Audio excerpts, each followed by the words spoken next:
হ্যাঁ বন্ধুরা, তৈরি হয়ে গেল সরষে ইলিশ। এটা শুধু দেখতেই অথেন্টিক না, এটা খেতেও কিন্তু অনেক মজার। যে যেভাবেই সরষে ইলিশের রেসিপি শেয়ার করুক না কেন, এটাই হচ্ছে সরষে ইলিশের আসল রেসিপি।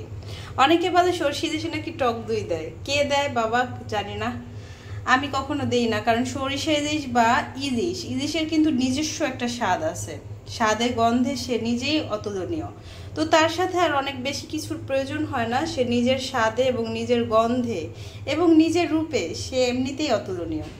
তাকে যদি তাকে যদি ফ্রাই করেন সেটাও ভালো লাগে, মশলা দিয়ে কষালে সেটাও ভালো লাগে, সবজি দিয়ে রান্না করলে সেটাও ভালো লাগে। মানে হচ্ছে সে এতটাই গুণবতী যে যেভাবেই করেন না কেন খেতে অসাধারণ।